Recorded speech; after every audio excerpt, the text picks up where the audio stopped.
Hello, welcome to Short Story Scene. I'm your host, the storyteller, and here we have a tale called Charmides by Oscar Wilde. Part 2. But some good Triton god had wrath and bare the boy's drowned body back to Grecian land. The mermaids combed his dank and dripping hair, and smoothed his brow and loosed his clenching hand.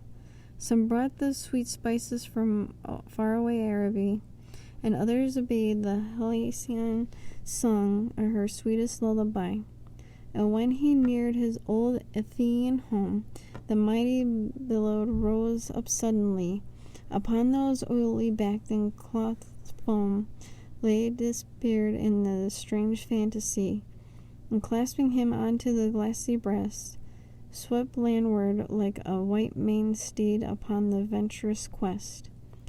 Now where Colonos leans onto the sea, and it lies long in level cinched lawn, the rabbit knows it, and the mountain bee, for the desert's hematus and the fawn, it is not afraid, for never though the day comes a cry under the shout of the shepherd lays at play. But often from the thorny labyrinth, the tangled branches of the circling wood, the stealthy hunter sees the young hyacinth hurling and polishes the disc, and draws his hood over his guilty gaze and creeps away, nor dares the wind his horn, or else the first break of day. The dryads come and throw their leathering ball along the reedy shore and circumvent. Some goat-eared Pan to their sensual in the fear of the bold Poseidon ravishment, and loose their girdles in the shy timorous eyes, lest from the surf of the azure arms a purple beard should rise. On the side and on the rocky cave, hung with the yellow-bellied Lubrian stands, smooth as the beach, save and then some ebbing wave leaves it faint and outline edged upon the sands, as though it feared to be soon forgot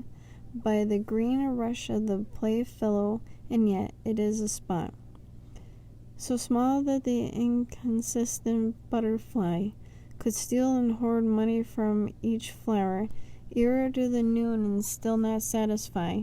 its over-greedy love. Within an hour, a sailor boy, where he had rued and now, and the land plucked garland in his galley's painted prow, would almost leave the little meadow bare, for that it knows nothing of great pageantry, of the few narcissi here and there, and stands separate in the sweet olive street, and dotting in the unmown grass and the silver stars, and here and there daffodil waves tiny scimitars. Hither and below through him was glad, and such dear servitude, and where the land with the virgin of all the waters laid, and on upon the golden margin of the strand, and like a lingering lover oft return, a kiss of those pallid limbs which once intense a fire burned, ere the wet seas and unclenched holocaust and self-fled flame of passionate lust he had, ere grisly death with chill and nibbling frost had withered up and the lilies white and red, while the boy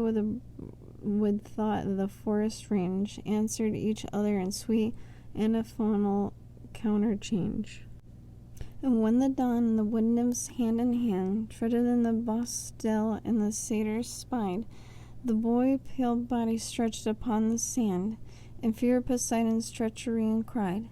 and like bright sunbeams flitting through the glade, each started dryad sought some safe and leafy ambuscade,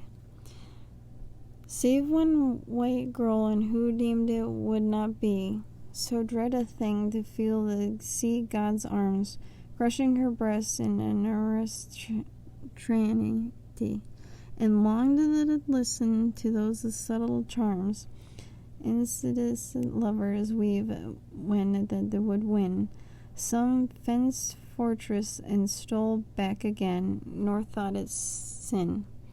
to yield her treasure unto one so fair, and lay beside him thirst with the love's drought, called him soft names, played with his tangled hair, and with hot lips made havoc on his mouth, afraid he might not wake, and when afraid, lest he might wake too soon, fled back and then found renegade. Returned to fresh assault, and all day long sat at his side and laughed at her new toy, and held his hand and sang her sweetest songs, and frowned to see how froward was the boy, and when not with the maidenhood entwined, now knew that the 3 days since his eyes had looked at the poor seraphim, nor knew what sacrilege his lips had done, but said, "He will awake, I know him will. He will awake in the evening when the sun hangs his red shield on the Corinthians cathedral. This sleep is not a cruel treachery, to make me love him more, and in some cavern of the sea, deeper than ever falls of the fisher's line, along the huge Triton blows his horn, and the weaves a garland from the crystalline, and drifting ocean trundles to adorn the emerald pillars of the bridal bed, for shepherd of foaming silver and the coral-crowned head. And we two will sit upon the throne of pearl, and blue waves will be our canopy, and to our feet the water snakes will curl, and in all amethystine panoply of diamond mail and with the will mark, and the mullets swimming by the mast in some storm-foundered bark, vermilion finned with eyes of bossy gold, and the flakes of crimson light in the great deep, his glassy portal chamber will unfold, and we will see the painted dolphins sleep, cradled by the murmuring hyacinth of the rocks, where Proteus in the quaint suit of green pastures his monstrous flocks. The tumultuous opal-hued anemones, and will wave their purple fringes where we tread upon the mirrored floor of argosies, and the fishes flecked with tawny scales will tread, and drifting cordage in the shattered wreck, the honey-colored amber beads our twining limbs will deck. But when the baffled lord of the war of the sun, with gaudy pennon flying passed away, into the brazen house, and one by one the little yellow stars began to stray across the field of heaven. Then indeed she feared that his lips upon her lips would never care to feed, and cried, "Awake already! The pale moon washes the trees in the silver, and the wave creeps gray and chilly up on the sandy dune. The croaking frogs are out, and from the cave the nightjar shrieks and fluttering bats repass, and the brown shouts of hollow flanks and creeps through the dusky grass.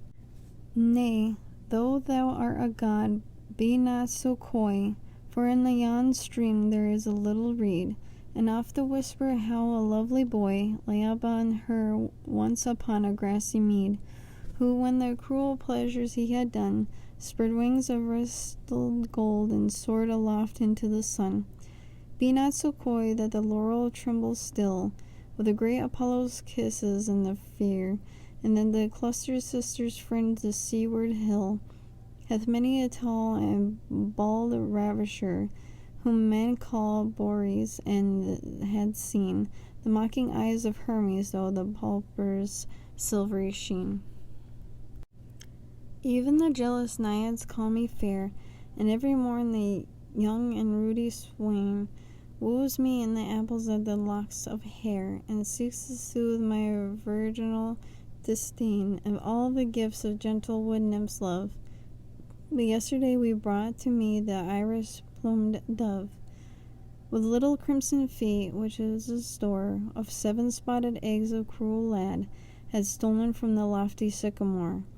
At daybreak, when her amorous comrade had flown off to search for the buried juniper,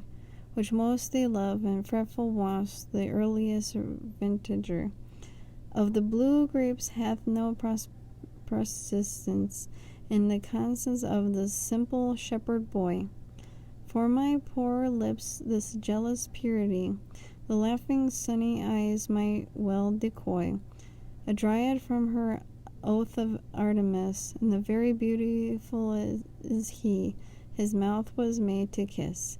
His argent forehead like a rising moon over the dusky hills of meeting brows is crescent-shaped and hot and Tyrian noon leads from the myrtle grove of the goodlier spouse of Cytherea in the first silky dawn, and the fringes of the blushing cheeks of the young limbs of the strong and brown.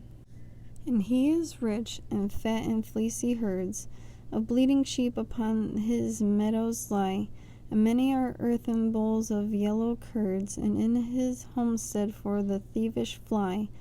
to swim and drown in the pinky clover mead keeps a sweet store for him, and he can pipe an oaten reed.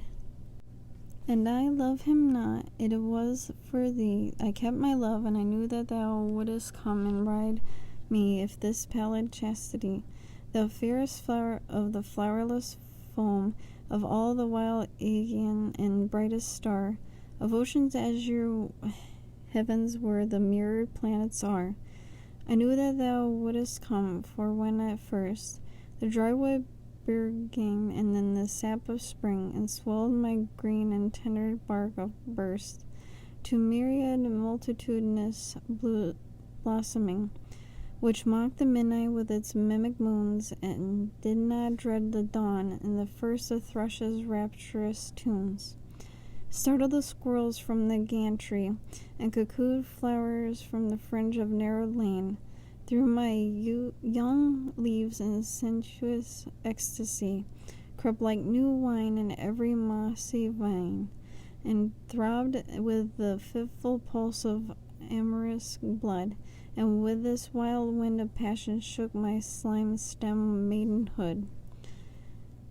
The trooping fawns in the evening came late, and the cool black noses of my lowest boughs, and on my topmost branch the blackbird made the little nest of grasses for its spouse. And now that the twittering wern would light on the twig of the hardly bear the weight of such delight,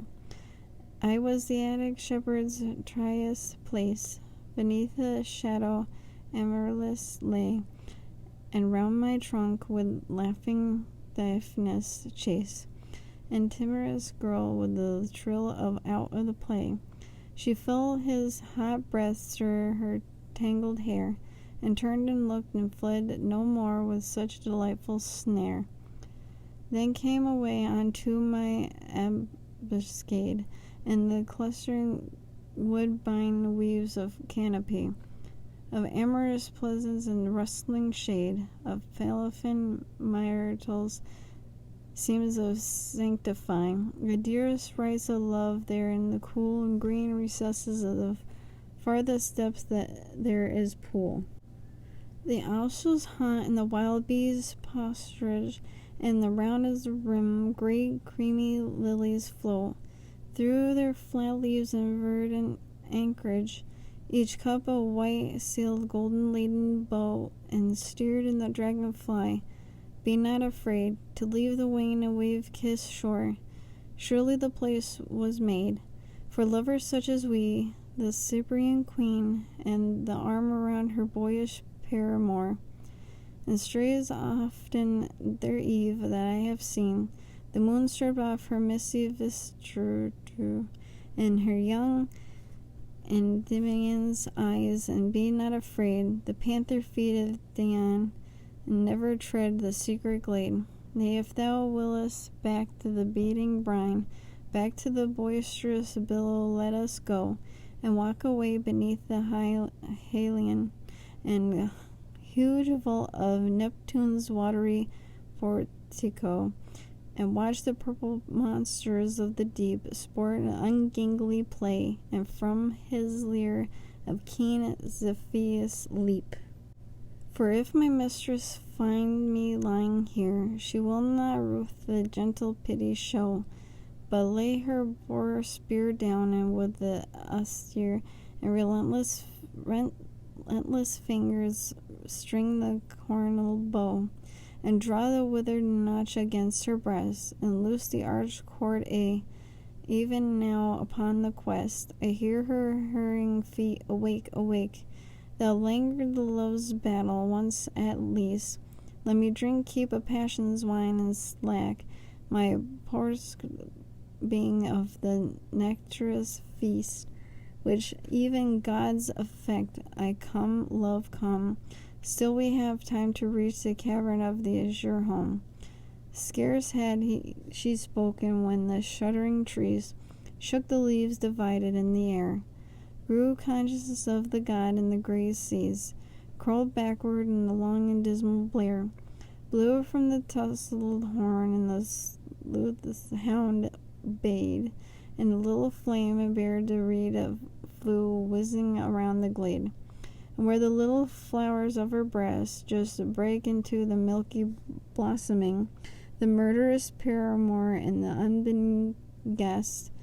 pieced the strike the deep in the horrid chambering, and plowed the bloody furrow of the dart, and dug a long red road, and cleft with the winged death her heart, sobbing her life out with a bitter cry. On the boy's body fell a dryad maid, sobbing for incomplete virginity, and raptures unenjoyed, and pleasures dead, and all the pain, the things unsatisfied. The bright drops of crimson youth crept down her throbbing side. Pitiful it was to hear her moan, and very pitiful to see her die, ere she had yielded up her sweets or known, in the joy of passion and the dread of mystery, which not known is not to live at all, and yet in know that held the death's most deadly thrall. But as the hath the queen of Scythia,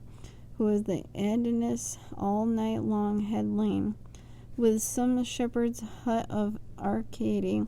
and the team of silver doves and gilded wain was journeying perilous ward, high up afar, in the mortal keen between the mountains and the morning star. And when the low dawn down she spied the hapless pair, and heard the Oread's faint despairing cry, with a cascade as seemed to play upon the air, and though there were a volley hastily, and bade her pigeons fold each straining plume, and drop to earth and reach the strand of the show the dolorous doom.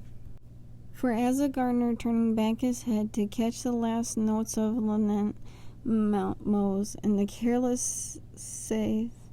not near some flower bed, and the cuts a thorny pillar of the rose, and with the flowers loosened loneliness